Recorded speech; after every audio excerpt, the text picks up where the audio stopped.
peux le connaître de façon concrète, réelle et tellement extraordinaire dans ta vie, dans ton cœur. Si vous ne connaissez pas Jésus comme votre Sauveur, reconnaissez que c'est votre plus grand besoin et que Dieu a déjà tout pourvu. Vous pouvez aujourd'hui être réconcilié avec Dieu. Nous vous en supplions au nom de Jésus-Christ. Soyez réconciliés avec Dieu.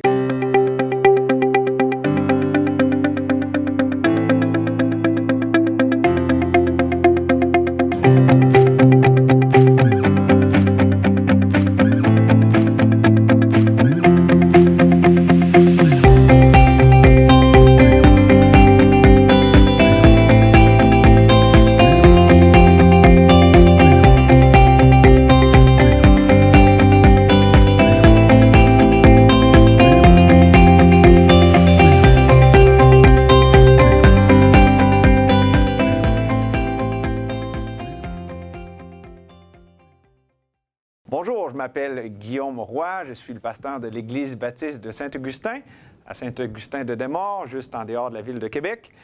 Ça me fait plaisir aujourd'hui de partager avec vous un message sur la foi. En fait, le message s'intitule « Le regard de la foi ». On commence dans Romains au chapitre 4, où nous pouvons lire au sujet d'Abraham.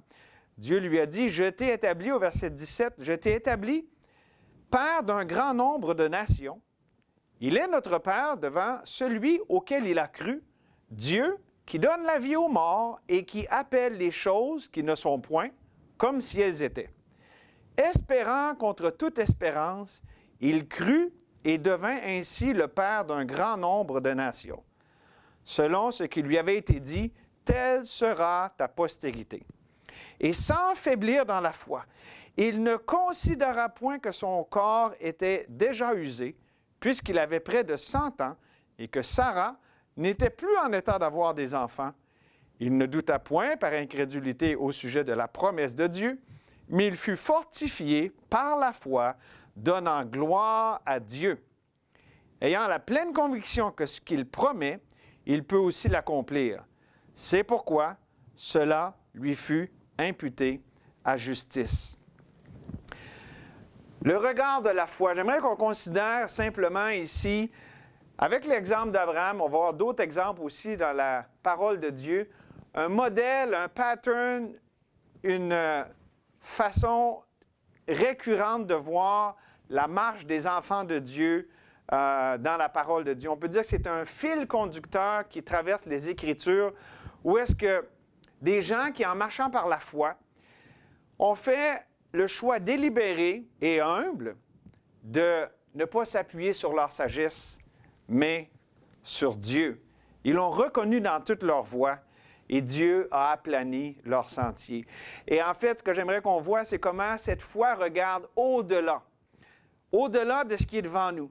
Pour Abraham, c'est regarder au-delà de l'impossible. On va voir plus tard comment aussi on est appelé à regarder au-delà de la menace, ce qui nous pèse, ce qui nous met de la pression dans notre vie, et aussi regarder au-delà de la souffrance.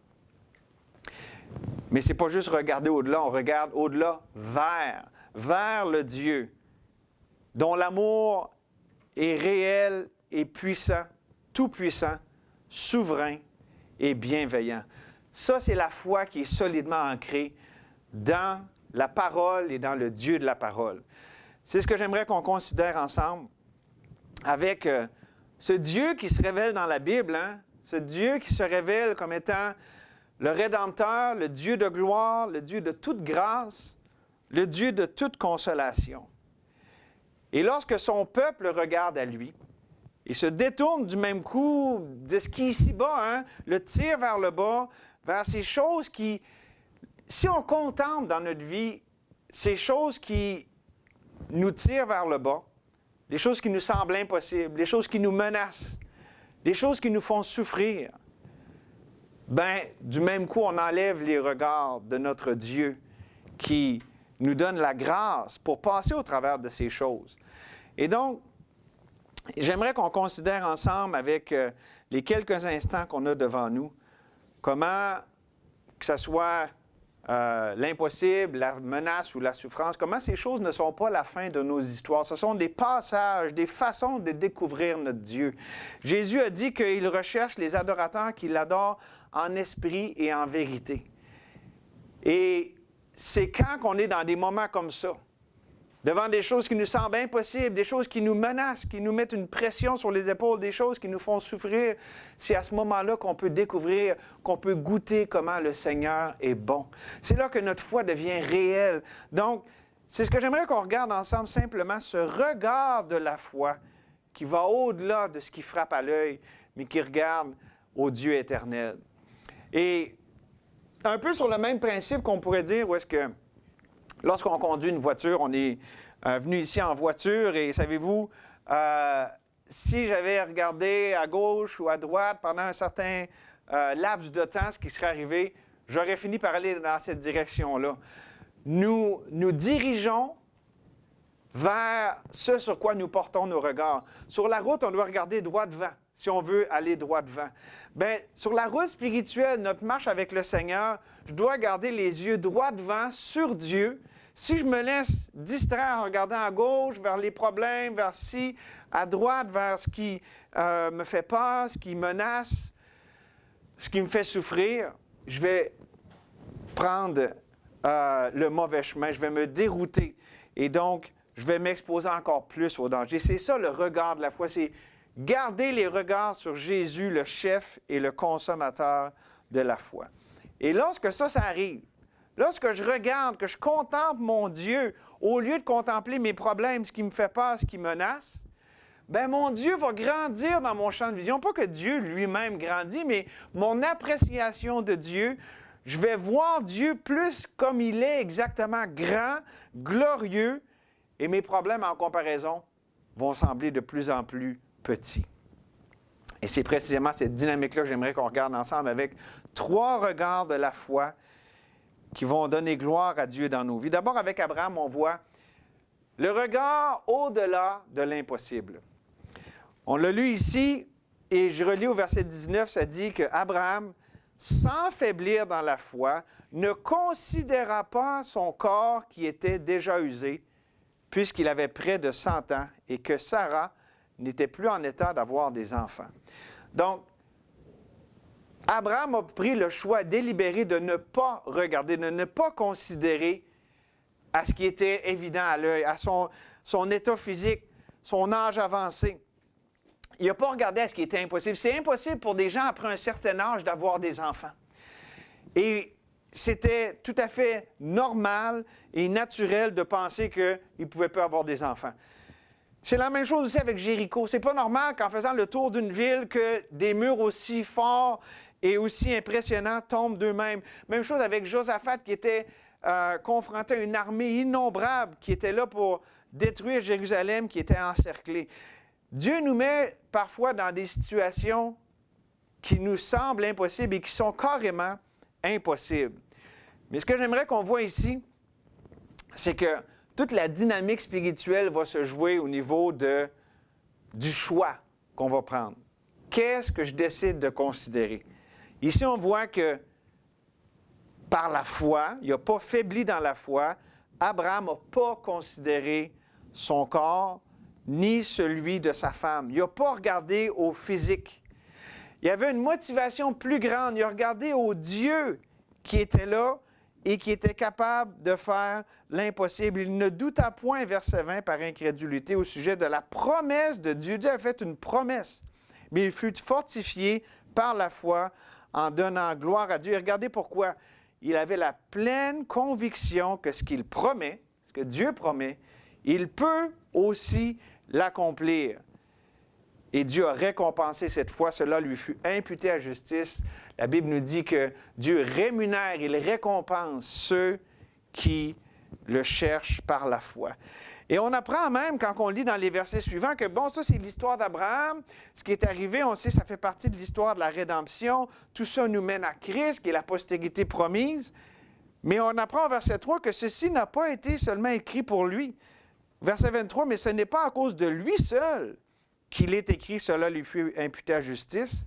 C'est encore à cause de nous, à qui cela sera imputé? À nous qui croyons en celui qui a ressuscité des morts, Jésus-Christ notre Seigneur, qui a été livré pour nos offenses et ressuscité pour notre justification.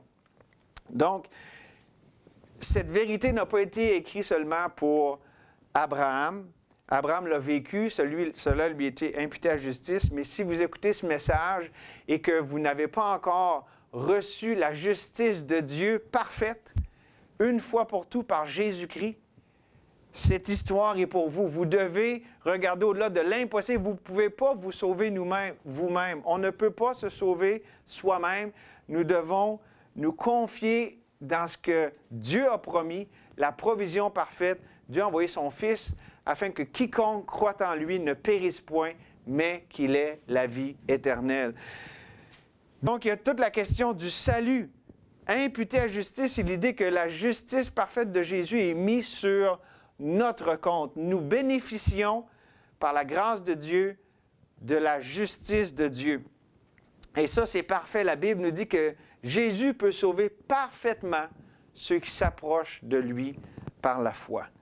Et donc, c'est une vérité ici qui s'applique au salut, à la justification, mais aussi à la marche chrétienne, à la sanctification, c'est-à-dire que dans notre vie, lorsque on croit aux promesses de Dieu, au-delà de ce qu'on peut voir, au-delà de ce qui semble impossible, Dieu nous rémunère. Dieu fait selon notre foi, comme Jésus a dit qu'il soit fait selon ta foi.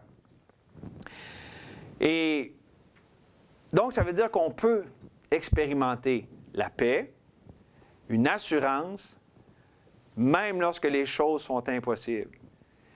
Mais, aussitôt qu'on contemple l'impossible, lorsque nos yeux se fixent sur le fait que, ben non, ça se peut pas, ben non, c'est... Ici, Abraham aurait pu se dire, ben, je suis ben trop vieux, ma femme est trop vieille, ça se peut pas avoir des enfants à cet âge-là. Aussitôt que nos regards se portent sur ce qui est impossible, ben, on est en train de détourner nos regards du Dieu qui est capable de faire toutes choses. Oui, à l'homme, cela est impossible, mais à Dieu, toutes choses sont possibles. Et si on se met dans la peau d'Abraham, ce n'était pas un choix qui était sans conséquence. Il y avait ici la destinée de non seulement sa postérité, mais de toute la nation d'Israël qui allait naître de lui, puis finalement même de l'humanité, parce que Dieu avait dit, en faisant la promesse à Abraham, que toutes les nations du monde allaient être bénies en lui. Toutes les nations du monde, de par la postérité qui a été ultimement à Jésus-Christ, ont été bénies avec cette confiance qu'il a fait en Dieu pour l'accomplissement de la promesse. Et ça m'amène à ce point tellement important. Qu'est-ce qui fait que Abraham pouvait regarder au-delà de l'impossible? Oui, par la foi, il l'a fait. Mais je crois qu'aussi, au-delà de ça, il y avait eu la promesse de Dieu. Abraham était sécure, solide dans l'amour de Dieu, l'amour tout-puissant de Dieu, l'amour qui peut faire plus que ce que nous, on peut imaginer. Ça, si on veut, dans notre vie chrétienne, avancer de progrès en progrès, on doit être solide, on doit être inébranlable dans l'amour de Dieu. Puis ici, face à l'impossible, dans l'amour tout-puissant de Dieu. L'amour de Dieu est un amour qui peut faire absolument au-delà de tout ce qu'on demande et même qu'on imagine. Et c'est vrai dans la vie d'Abraham, c'est vrai aussi pensons à Job. Tout le long du livre, qu'est-ce qu'on voit? Job recherche une explication à ce qui arrive. Pourquoi ça m'arrive? Mes amis qui sont là, ils veulent me consoler, mais ils font juste encore plus me déprimer. Ils les appellent des consolateurs fâcheux. Et Dieu n'a jamais donné l'explication de ce qui est arrivé. Peut-être que vous vivez des choses dans votre vie et vous ne savez toujours pas pourquoi. Et peut-être que de votre vivant, Dieu ne vous le dira jamais. Pourquoi? Parce que ce n'est pas ça que vous avez le plus besoin. Quand on a des épreuves, ce qu'on a besoin, ce n'est pas d'avoir toutes les réponses à nos questions. Non, comme avec Job, ce qu'on a besoin, puis comme aussi est arrivé avec Abraham, ce qu'on a besoin, c'est de connaître, découvrir notre Dieu tel qu'il est. Qu'est-ce que Dieu a donné à Job à la fin de cette grande épreuve qu'on voit dans le livre de Job? Il lui a donné une révélation de lui-même. Il s'est révélé à lui. Il n'a pas donné toutes les réponses avec ce qui est arrivé au ciel, mais il lui a révéler quel Dieu il est, qui fait ce qu'il veut, qui est au-delà de tout ce que nous, on peut imaginer.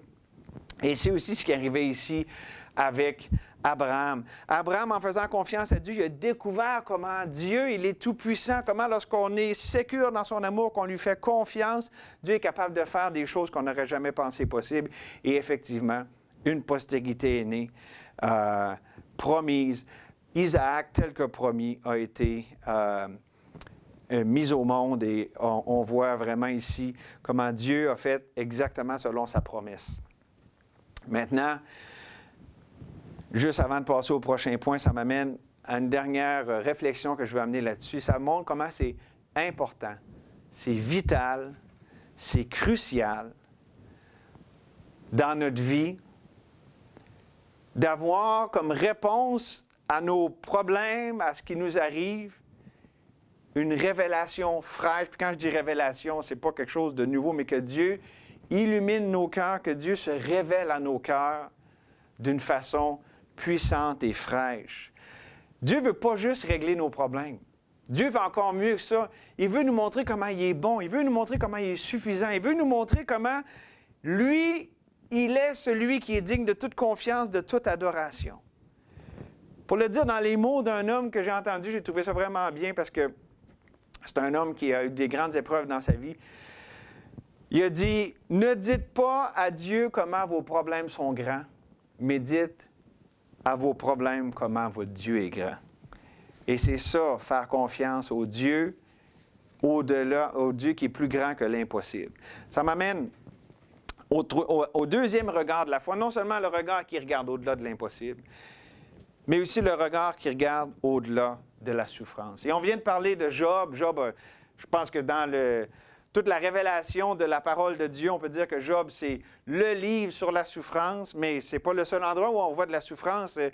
On peut penser à Nombre, où est-ce que les serpents ont mordu le peuple de Dieu, étaient dans la souffrance, et qu'est-ce que Dieu leur a dit? Regardez au-delà de la morsure du serpent, regardez à ce que moi j'ai pourvu, ce serpent d'airain qui était sur le poteau, et on apprend par Jésus que c'est une image de la croix. Regardez à Jésus. Mais j'aimerais qu'on s'arrête sur une autre histoire, qui est une de mes préférées. Et je sais que beaucoup aussi partagent mon sentiment, l'histoire de Ruth. On connaît l'histoire de Ruth, c'est une histoire où est-ce qu'on voit d'emblée un drame, la famine. Bon, la décision, on peut la discuter, est-ce qu'elle est bonne ou non? Elimelech amène sa famille dans un pays étranger, ils vont là-bas, les filles se marient, et là, tous les hommes meurent. Le papa, les deux maris, en fait, c'est ça, qui sont les deux fils d'Elimelech. Et donc, il reste la mère, Naomi, avec les deux belles-filles, Ruth et Orpa. Et on apprend ensuite que, bon, elle retourne dans son pays, Naomi, en attendant que Dieu avait visité son peuple pour donner du pain. Mais qu'est-ce qui est tellement beau là-dedans, c'est qu'on apprend que Ruth a porté ses regards sur le Dieu qui était plus grand que la souffrance. Parce qu'on va s'arrêter un peu là-dessus, mais juste pour vous lire, la confession de foi, la profession de foi de Ruth, elle venait de perdre son mari, elle était dans une grande souffrance à toutes sortes de niveaux, dans une grande vulnérabilité. Mais lorsque sa mère, puis là, déjà, Orpa avait quitté pour retourner dans son pays, et lorsque sa belle-mère lui dit « Toi aussi retourne comme elle à ton peuple et à tes dieux », voici ce que Ruth a répondu « Ne me presse pas de te laisser, de retourner loin de toi. Où tu iras, j'irai, où tu demeureras, je demeurerai. Ton peuple sera mon peuple, et ton Dieu sera mon Dieu. » Ruth 1,16. Quelle belle confession, profession de foi. Mais qu'est-ce que ça nous dit? Ça nous dit que, au-delà de la souffrance, Ruth a porté les regards sur le Dieu qui est plus grand que la souffrance et toute cette histoire qu'elle était en train de vivre. En fait, on voit c'est la libération. On peut dire que c'est l'acte d'émancipation dans la vie de Ruth. Au lieu de devenir esclave de sa souffrance, de ce que... Elle pouvait voir aussi de l'injustice là-dedans. Pourquoi Dieu permet ça? Pourquoi ça m'arrive à moi? Elle s'est accrochée au Dieu qui permettait ces choses. Parce que oui, il y avait de la souffrance physique. Il y avait la famine, qui ont vécu pendant plusieurs années. Là, il y avait aussi le fait d'être des femmes comme ça à l'époque, étaient très vulnérables. Il n'y avait pas le tissu social qu'il y avait, donc pas de mari pour pourvoir, c'était très difficile. Et donc, il y avait le côté physique, mais aussi il y avait une souffrance relationnelle.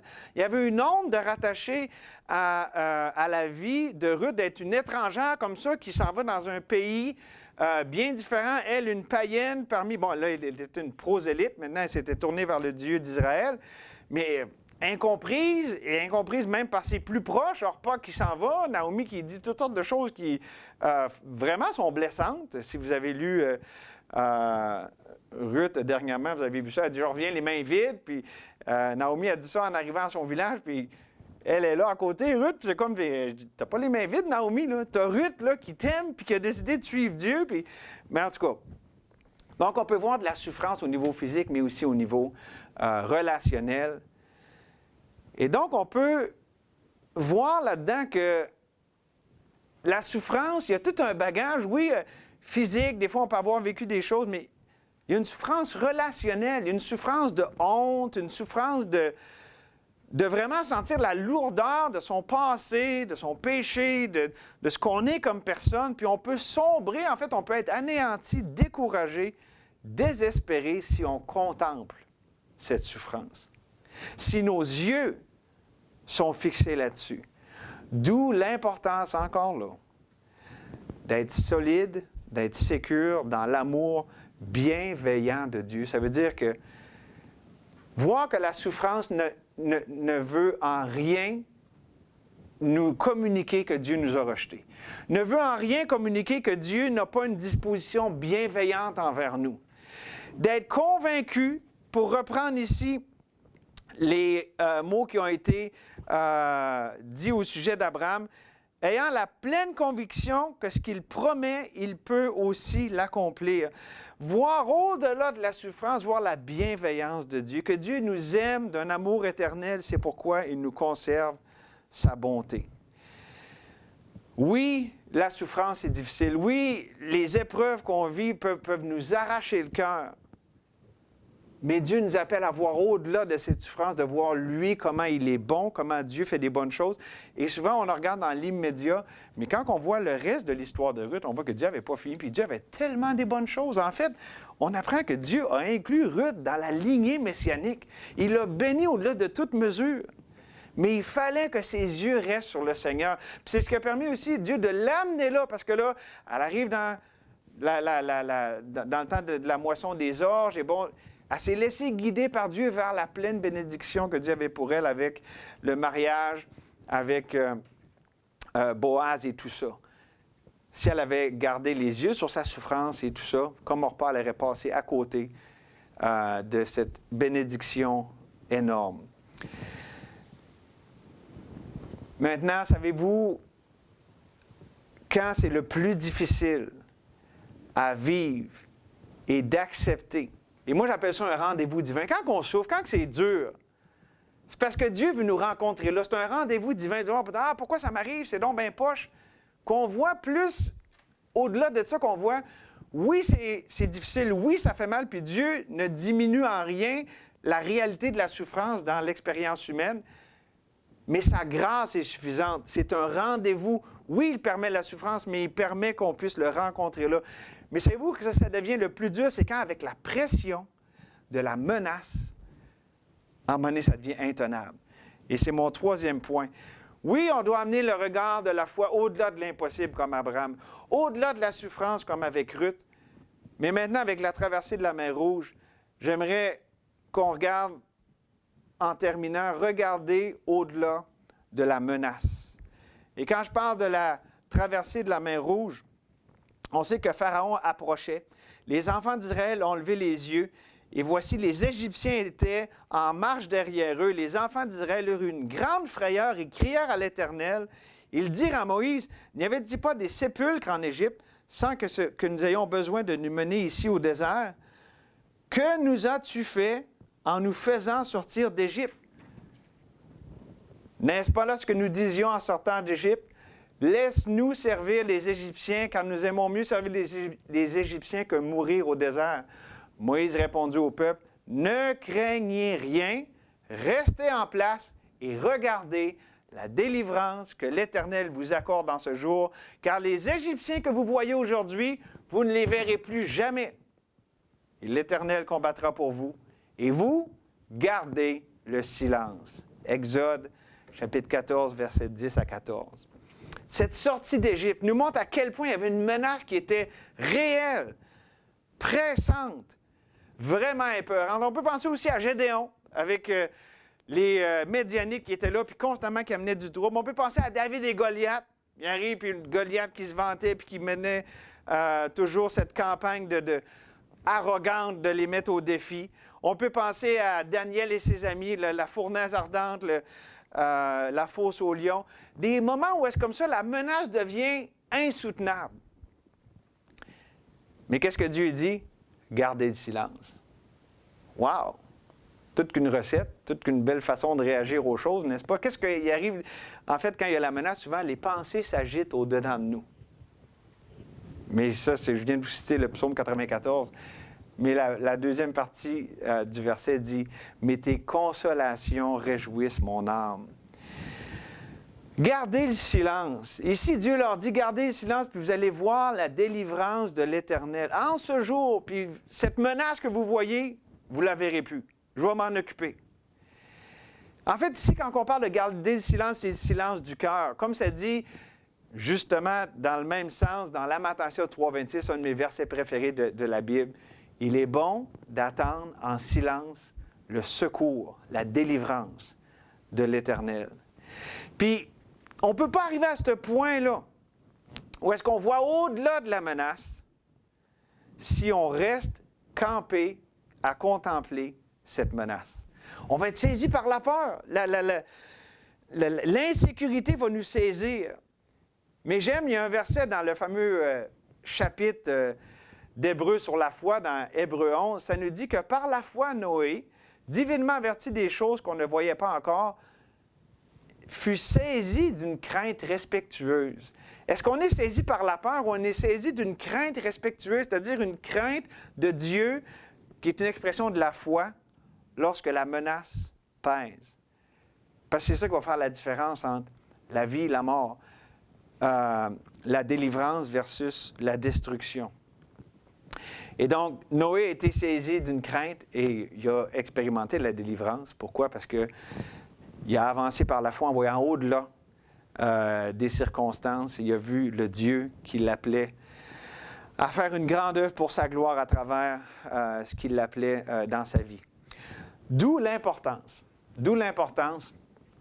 dans notre vie d'être encore là solide et sécure dans l'amour souverain de Dieu. Dieu est souverain. Et la Bible nous dit que l'amour parfait bannit la crainte. Je ne sais pas si vous avez déjà réfléchi sur ce verset-là, mais moi, je me suis souvent dit, quand mon amour va être parfait, enfin, j'aurai plus peur. Savez-vous quoi? Je peux rester toute ma vie à vouloir que mon amour soit parfait, puis ça ne va jamais arriver. L'amour humain est fragile, et sujet au haut et au bas de la vie, de la faiblesse humaine. L'amour humain n'est pas parfait, ici-bas sur terre. Mais l'amour de Dieu l'est. Et c'est ça l'idée, quand ça dit « l'amour parfait bannit la crainte », l'amour de Dieu. Lorsqu'on focus sur son amour, Dieu, encore là, cette menace, ces choses qui m'arrivent, ça ne veut pas dire que tu m'as oublié, ça ne veut pas dire que tu m'as rejeté. Tu m'aimes, même avec ces choses, tu ne m'as pas oublié, tu ne m'as pas rejeté. Tu m'aimes et tu es souverain sur ces circonstances. Et l'Esprit de Dieu nous conduit toujours hors de la peur et vers la sécurité de l'amour souverain de Dieu. Mais on doit faire le choix délibéré de se concentrer sur ce Dieu d'amour et ne pas regarder à ce qui frappe l'œil, à ce qui nous menace, à ce qui nous met de la pression, mais regarder à ce Dieu qui est au contrôle. Et vous savez, on voit dans la Bible, Dieu aime souvent agir à la dernière minute. Pourquoi Dieu a attendu que les Égyptiens soient rendus si proches? Parce qu'il voulait montrer la grandeur de sa délivrance. Ils ont passé la mer, puis les autres étaient tellement proches, quand Dieu a refermé la mer, c'est tombé sur eux autres. Ils n'étaient pas très loin, mais Dieu est encore plus proche, était au contrôle, souverain sur absolument tout ce qui leur est arrivé. Maintenant, pour terminer, remarquez je fais un petit retour sur ce qu'on a vu. Le regard de la foi. Le regard de la foi regarde au-delà de l'impossible, au-delà de la souffrance, au-delà de la menace. Mais c'est pas la fin. C'est que oui, on ne veut pas regarder à ces choses qui nous tirent vers le bas. Mais n'oublions pas l'importance que le regard de la foi se porte vers ce Dieu dont l'amour est tout-puissant, et bienveillant et souverain. C'est ça l'importance de s'ancrer, s'accrocher à Dieu, à son caractère, à ce qu'il est. C'est ce qu'Asaph comprenait lorsqu'il a dit dans le psaume 73, « Pour moi, m'approcher de Dieu, c'est mon bien. Je place mon refuge dans le Seigneur l'Éternel afin de raconter toutes tes œuvres. » Dieu nous donne toute la sécurité dont on a besoin. Oui, on vit dans un monde déchu, un monde où est-ce que il y a toutes sortes de menaces, de choses qui peuvent nous faire peur, et c'est légitime. C'est pas comme si on fait semblant que ça ne nous fait pas peur, mais on voit au-delà de ça. La foi, c'est pas avancer sans peur, c'est avancer malgré la peur et voir le Dieu qui est au-delà de ce qui nous fait peur et qui est là, qui est souverain, qui est bon et qui rémunère ceux qui se confient en lui. Donc, ma question ici, c'est comment connais-tu ce Dieu? J'ai parlé du Dieu d'amour, du Dieu souverain. Le connais-tu personnellement? Est-ce que pour toi, Dieu, c'est une théorie, c'est quelque chose de mental, c'est distant, abstrait? Tu peux le connaître de façon concrète, réelle et tellement extraordinaire dans ta vie, dans ton cœur. Si vous ne connaissez pas Jésus comme votre Sauveur, reconnaissez que c'est votre plus grand besoin et que Dieu a déjà tout pourvu. Vous pouvez aujourd'hui être réconcilié avec Dieu. Nous vous en supplions au nom de Jésus-Christ. Soyez réconciliés avec Dieu. Et je ne suis pas en train de vous dire que si vous avez Dieu dans votre vie, vous n'aurez plus de problèmes. Vous n'aurez plus de choses impossibles face à vous, de souffrances et de menaces. Tous les gens qu'on a vus là, c'était des gens qui connaissaient Dieu. La vie chrétienne, connaître Dieu, ça ne veut pas dire de ne pas avoir de problèmes, mais c'est tellement merveilleux de connaître le Dieu qui nous rend compte en plein là, dans le milieu de nos problèmes. Un frère me partageait, il n'y a pas longtemps, « Je suis tellement content d'avoir Dieu comme mon ancre. » Pourquoi? Parce que je ne peux pas imaginer, puis pensons à travers les 3 dernières années, comment ça peut être déroutant, comment ça peut être stressant et épeurant de passer à travers tout ce qu'on a pu passer sans avoir cette solidité, cet ancrage dans la parole de Dieu, dans le Dieu de la parole. Je compatis tout à fait avec ce qu'il dit et je comprends tout à fait une chance que Dieu est là. Donc, si vous ne connaissez pas Dieu, tournez-vous vers lui. Écoutez ce que Ésaïe dit dans Ésaïe 45, verset 22. « Tournez-vous vers moi et vous serez sauvés. Vous tous qui êtes aux extrémités de la terre, car je suis Dieu et il n'y en a point d'autre. Et pour vous, les enfants de Dieu, au lieu de vous laisser attirer vers le bas, vers les choses qui sont impossibles, souffrantes, menaçantes dans votre vie, écoutez ce que le psalmiste dit dans Psaume 34, 6. Quand on tourne vers lui les regards, on est rayonnant de joie et le visage ne se couvre pas de honte. Ah, que Dieu puisse accomplir son œuvre dans son peuple et parmi ceux qui ne le connaissent pas encore, pour sa gloire, pour montrer comment il est fidèle. Que Dieu vous bénisse et merci beaucoup.